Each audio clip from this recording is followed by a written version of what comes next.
একদম সকাল সকাল কিভাবে আপনারা ঝামেলা ছাড়াই লাচ্ছা পরোটা তৈরি করবেন, তাও আবার ঝাল ঝাল একদম ইজিভাবে আপনাদের সাথে শেয়ার করব। আসসালামু আলাইকুম everyone, welcome back to my kitchen. আমার প্রিয় ভাই ও বোনেরা কেমন আছেন সবাই? আশা করছি আল্লাহর রহমতে অনেক অনেক ভালো আছেন। আজকে আমি একদম সিম্পলভাবে শর্টকাট কিভাবে আপনারা লাচ্ছা পরোটা তৈরি করবেন, তাও একদম সকালের নাস্তায় কিংবা সন্ধ্যাবেলায়ও আপনারা এটা খেতে পারেন। বিশেষ করে যারা ডায়াবেটিসের সমস্যায় ভুগছেন কিন্তু রুটি খেতে পারছেন না, এই রেসিপিটি কিন্তু তাদের জন্য অনেক কাজে আসবে। তো চলুন দেখিয়ে দিচ্ছি কিভাবে এই পরোটাটি তৈরি করবেন।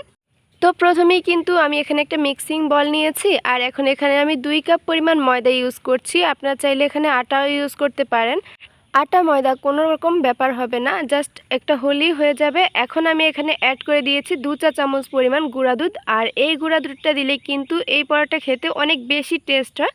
2 কাপ ময়দার জন্য আমি এখানে হাফ চা চামচ পরিমাণ লবণ অ্যাড করেছি, আর এখানে আমি 2 চা চামচ পরিমাণ চিনি অ্যাড করে দিয়েছি। তো যারা সুগার পেশেন্ট আছেন তারা কিন্তু অবশ্যই চিনিটি স্কিপ করতে পারেন, তবে দিলে কিন্তু ভালো একটা টেস্ট আসে। আরও অ্যাড করে দিয়েছি এখানে 1.5 টেবিল চামচ পরিমাণ কুকিং অয়েল। এই সবগুলো উপকরণ আমি হাত দিয়ে ভালো করে মিক্স করে নেওয়ার পর এখন আমি নর্মাল পানি দিয়ে অল্প অল্প করে একটা সফট ডো তৈরি করে নেব। অবশ্যই কিন্তু পানিটা একসাথে দিবেন না, নয়তো কিন্তু এটা নরম হয়ে যাওয়ার সম্ভাবনা থাকতে পারে। অল্প অল্প করে পানি দিয়ে একটা ডো তৈরি করে নিতে হবে। আমরা যেরকম আর কি কাঁচা রুটির আটা তৈরি করি ওই রকমই কিন্তু কনসিস্টেন্সি হবে, আপনারা দেখতেই পাচ্ছেন। তো আমি এটা 10 মিনিটের মতো রেস্টে রেখে দেওয়ার পর আবারও আমি একটা বোর্ডে নিয়ে নিয়েছি, দেখতে পাচ্ছেন, যেটাতে আমরা রুটি বেলে থাকি। তো এরপর আমি ছোট ছোট করে লিচি কেটে নিচ্ছি। আপনারা দেখতেই পাচ্ছেন, আপনারা কতটুকু সাইজের করবেন সেটা কিন্তু আপনার উপরে ডিপেন্ড করবে। তবে রুটি যেহেতু আমরা এইটুকু সাইজের করে থাকি, নর্মালি আমরা যে সাইজটা করে থাকি সেটাই আমি করব। এরপর আমি এটা ভালো করে মথে গোল করে নিয়েছি। এবার চ্যাপটা করে রুটির মতো প্রথমেই বেলে নিতে হবে। তো নর্মালি আপনারা কিন্তু জানি কিভাবে রুটি তৈরি করতে হয়, আর আমি কিন্তু ভিডিওতে দেখিয়ে দিচ্ছি কিভাবে রুটিটি তৈরি করতেছি।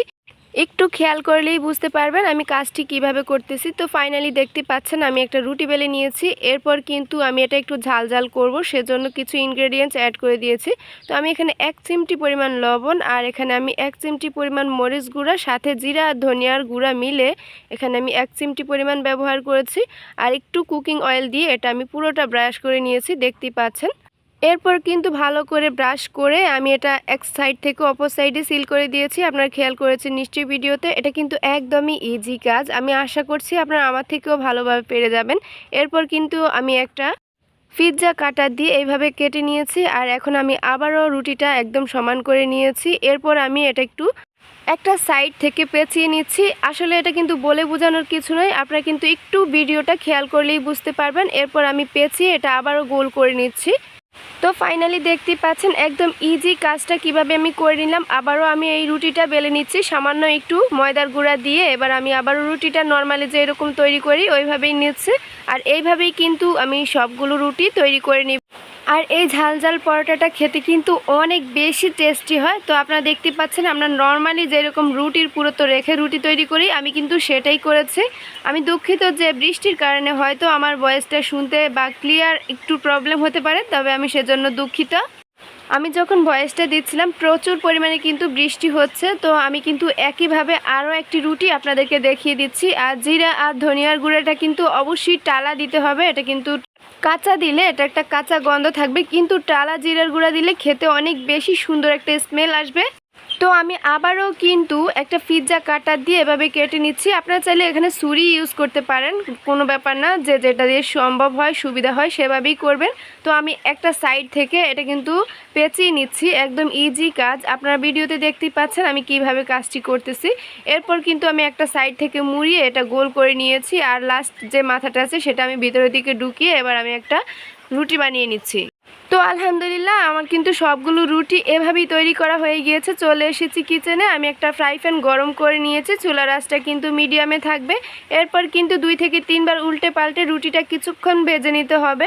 যখনই কিন্তু এই রুটিটা একটু কালারটা চেঞ্জ হয়ে আসবে তখন কিন্তু এই রুটির মাঝে সামান্য ঘি কিংবা বাটার দিয়ে ভেজে নিতে হবে। তো আপনারা চাইলে কিন্তু এখানে কুকিং অয়েল দিয়েও এটা ভেজে নিতে পারেন, কোনো রকম টেস্টের কোনো রকম হেরফের হবে না, একদমই না, এটা কিন্তু কোনো টেনশনের কারণ নেই। আর ঘি বা বাটার দিলে কিন্তু নাইস একটা স্মেল বের হয়, সেজন্য কিন্তু আপনারা সেটা ইউজ করতে পারেন। তবে হাতের কাছে আপনাদের এই দুইটা জিনিস না থাকলে আপনারা কিন্তু কুকিং অয়েল দিয়েও এটা ভেজে নিতে পারেন। এখন দেখতেই পাচ্ছেন আমি আপনাদেরকে একটু দেখিয়ে দিচ্ছি এই পরোটাটা কতটা পারফেক্ট আছে। এটা কিন্তু অনেকটা মুচমুচে আর একদম সফট। আপনারা দেখতেই পাচ্ছেন আমি কিন্তু একটু ভেঙেও শেয়ার করছি। এটা ইজিলি আপনারা যে কেউ খেতে পারেন। ঝাল ঝাল এই পরোটাটা খেতে কিন্তু অনেক বেশি টেস্ট হয়। আপনারা কিন্তু এটা যে কোনো কিছু দিয়ে সার্ভ করতে পারেন। এটা কিন্তু মুরগির মাংস কিংবা ঘুগনি কিংবা আপনারা ভাজি দিয়েও এটা সার্ভ করতে পারেন। তো ভিডিওটি ভালো লেগে থাকলে কিন্তু অবশ্যই একটা শেয়ার দিয়ে দিবেন।